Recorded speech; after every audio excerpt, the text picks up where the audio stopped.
김상수 작가. 문재인 대통령이 타임지 아시아판 7호로. 표지 제목은 마지막 제안 파이널 오퍼이고 부제는 대한민국 문재인 대통령이 북한과의 평화를 위한 마지막 시도에 나서다.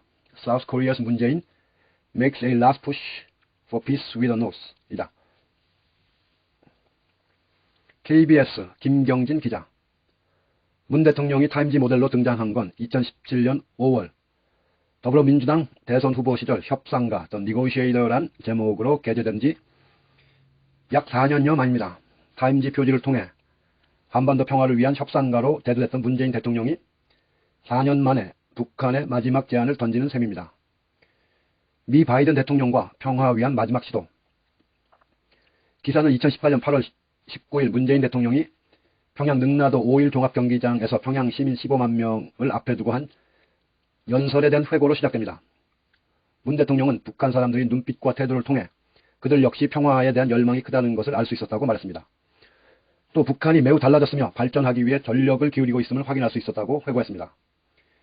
2019년 2월 이른바 하노이 노딜 이후 남북 북미 관계가 부침을 겪었지만 문 대통령은 조 바이든 미국 대통령을 설득해 교착된 한반도 평화 프로세스에 다시 활력을 불어넣고자 했다고 타임지는 설명했습니다. 타임지는 문 대통령은 미국 바이든 대통령이 천천히 조율되고 캘리브레이티드 실용적인 방식으로 상황을 진전시켜 이를 마무리 짓기를 바라고 있다고 설명했습니다. 문 대통령은 5월 한미 정상회담 결과를 설명하면서 바이든 대통령이 남북 대화와 화해, 협력을 지지하고 있음은 분명하다고 말했습니다. 공동 성명을 통해 양 정상은 대북 접근을 긴밀히 조율하기로 합의하기도 했습니다. 북한, 노스코리아라고 표현하지 않고 조선민주주의 인민공화국, DPRK이란 정식 국호로 표현한 점, 싱가포르 선언을 계승한 점, 성김 대북 특별대표를 임명한 점 등은 모두 전략적이었다고 타임지는 평가했습니다. 빈센트 K. 브룩스 전 주한미군 사령관은 북한이 기회의 창을 엿보고 있을 수도 있다며 한미 양국 모두 진보 정부가 집권한 상황은 자주 있는 일이 아니기 때문이라고 설명했습니다.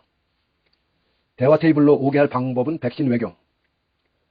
문 대통령은 지속적인 대화와 소통이 북한 김정은 국무위원장과의 상호 신뢰로 이끌 수 있다고 강조했습니다. 구체적으로 북한을 대화 테이블로 돌아오게 할 방법으로 백신 외교를 제안했습니다. 코로나19와 관련된 지원은 인도적 지원이라 대북 제재와 무관하다는 점도 강조했습니다. 앞서 문 대통령은 현지 시간 14일 오스트리아 국빈 방문 때 한국이 백신 생산의 글로벌 허브 역할을 할 경우 북한도 당연히 협력 대상이 된다며 북한이 동의한다면 북한의 백신 공급을 협력하는 것을 적극 추진하겠다고 밝히기도 했습니다. 문 대통령은 비핵화와 제재 완화의 지속적인 순환이 결국 핵탄두, ICBM 같은 북한의 가장 치명적인 자산을 테이블 위에 올려놓도록 할 것이라고 강조했습니다. 내게 시간 많지 않은 것 알고 있다. 문제는 시간입니다. 타임지는 당장 내년 3월 한국에서 대선이 열리기 때문에 시간이 촉박하다고 진단했습니다. 문 대통령은 인터뷰에서 임기가 끝나는 날까지 한반도 평화를 위해 노력하겠다는 의지를 표명했습니다. 문 대통령도 내게 시간이 많지 않다는 것을 알고 있다며 지금은 평화가 유지되고 있지만 지금 우리가 가지고 있는 평화는 매우 깨지기 쉬운 평화이며 언제든지 흔들릴 수 있다고 우려했습니다. 김정은은 솔직하고 강한 결단력 가져. 문 대통령은 김정은 북한 국무위원장에 대해 묻자 세계에서 일어나는 일에 대해 잘 알고 있으며 매우 솔직하고 열정적이며 강한 결단력은 가진 사람이라고 답했습니다. 또 문 대통령은 김 위원장이 자신에게 우리 미래 세대들에게 더 나은 미래를 물려주어야 하며 우리 아이들까지 핵을 머리에 이고 살게 할 수 없다고 말했었다고 전하기도 했습니다. 타임지는 다만 이러한 문 대통령의 설명에 대해 전문가들의 분석을 빌어 문 대통령이 김정은 위원장에 대한 변함없는 옹호는 착각에 가깝다고 비판했습니다. 김정은 위원장이 고모부 장성택과 이복형, 김정남을 잔인하게 살해했다는 점, UN 조사위원회 조사 결과 고문, 강간, 기아 등으로 북한 인권 상황이 열악한 점 등을 근거로 제시했습니다. 그럼에도 불구하고 문 대통령은 대화의 모멘텀을 유지하기 위해 여전히 제재 완화와 대북 지원을 주장하고 있다고 타임지는 설명했습니다. 북한이 반발하는 대북 전단도 금지했다고 적었습니다. 과거 인권 변호사였던 문 대통령이 이처럼 김정은에게 우호적인 태도를 보이는 것에 대해 국내적인 비판에 직면하고 있다는 점도 소개했습니다. 타임지는 이제 문제는 더 이상 문 대통령 본인의 여러 원칙이 남북 화해를 추구하는 과정에서 희생되고 있느냐가 아니라 성과의 일부가 의미를 상실했느냐다고 설명했습니다. 전문가들 대화 재개의 비관적 북한 호응이 관건. 타임지는 한반도 평화 프로세스 재가동에 대해 비관적인 전문가의 의견도 비중 있게 실었습니다. 현 오말리 동서대학교 교수는 문 대통령이 임기 내 북한과의 상당한 외교적 승리를 성취하고 싶어하며 그렇지 않으면 실패할 대통령으로 보여질 것이라고 설명했습니다. 문 대통령도 그렇게 생각할 것이라고 본다고 덧붙였습니다. 존 딜러릭 연세대학교 교수는 부동산 정책 실패 등으로 4월 재보선에서 여당이 참패한 사실을 언급하며 한국 유권자들은 국내적인 현안에 집중하고 있지만 문 대통령은 북한에 초점을 두고 있다고 밝혔습니다. CIA 선임 애널리스트를 지낸 수미테리 미 전략국제문제연구소 CSIS 선임 연구원은 이 문제에 관한 진정한 해결책은 없다면서 30년이 넘도록 이런 식이었다고 주장했습니다. 일부 탈북자들은 문 대통령이 남은 임기에 김정은 위원장과 다시 정상회담을 할 가능성은 없다고 말했다고 타임은 전했습니다. 타임지는 결국 이것이 문 대통령의 진정한 유산일 수 있다며 문 대통령 스스로가 지금의 상황을 바로잡지 못한다면 아무도 그럴 수 없다는 암울한 사실을 깨닫는 것인지도 모른다고 기사를 마무리했습니다. 인권 문제와 국내 정치 상황, 여기에 얼마 남지 않은 시간으로 상황은 녹록지 않은 가운데 문 대통령의 임기 내 마지막 제안에 북한이 어떻게 호응할지가 관건입니다. 김상수 작가.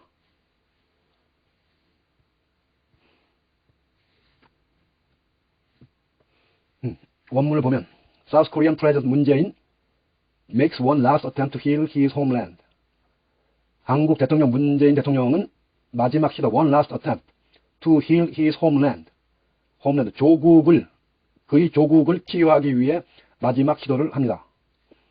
By Charlie Campbell, June 23, 2021, 7 p.m. 찰리 캠버 기자. 문재인 can still hear the roar today. 문재인 대통령은 여전히 그 함성을 오늘도 들을 수 있다고 합니다. South Korea's president has been seated next to Kim Jong-un in Pyongyang Mayday Stadium on September 19, 2018 for the close of the mass games when North Korea's leader beckoned him up to the dais. Beneath a vast college calling for Korea to unite the strength of the entire people. Moon urged 150,000 strong crowd to hasten a future of common prosperity and reunification while revelers brandished white flags with powder blue outlines of a united Korean peninsula. For Moon, it was a transformative experience. The North Korean eyes and attitudes show that they strongly aspire for peace. It takes time. I could see for myself that North Korea has completely changed and is doing everything possible to develop. 문재인 대통령은 평양 메이데이 스타디움에서 김정은 옆에 앉아서 15만 명의 군중들이 to hasten the future of common prosperity and reunification. 공동의 번영과 reunification, 통일을 위한 미래를 앞당깁시다. 라고 연설했습니다. 문재인 대통령에게 이것은 아주 transformative experience. 아주 transformative. 전향적인 경험이었습니다. 변하게 하는. North Korean eyes and attitude. 북한 사람들의 눈과 태도는 그들이 평화를 강하게 원하고 있다는 것을 보여줬다고 타임즈에게 얘기했습니다. I could see for myself that North Korea has completely changed. 나 스스로도 보기에 북한이 완전히 변화했다. 그리고 발전을 위해 모든 가능한 것들을 하고 있다는 것을 보게 됐다. That speech was the first by a South Korean leader in North Korea and the high point of a long, often agonizing process of engagement that Moon had charted since his election in May 2017. Odds were strongly against him at the outset. Moon's arrival into Seoul Presidential Blue House was bookmarked by North Korea weapons tests, including 3 long-range intercontinental ballistic missiles (ICBMs) and purported hydrogen bomb, prompting then U.S. President Donald Trump to dispatch a U.S. Navy carrier group and threaten Little Rocket Man with fire and fury in riposte. There has been no official dialogue between North and South since 2013, and quote, between irascible dictator and geopolitical neophyte, Moon feared the worst. We were actually on the brink of war.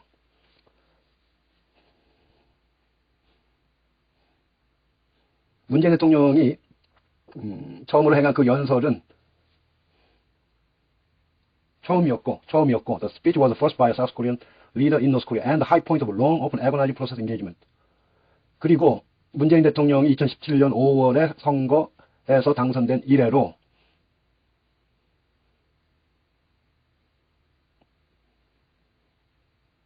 거의 전쟁에 가까운 상태로 간 이후에 생겨난 일이었다. Odds were strong against him.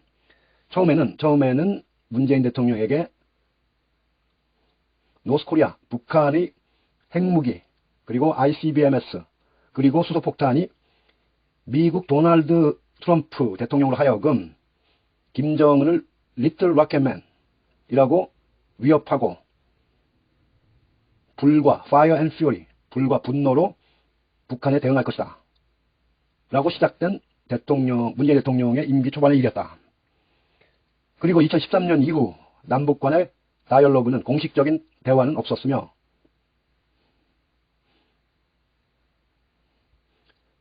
문재인 대통령도 We were actually on the brink of war.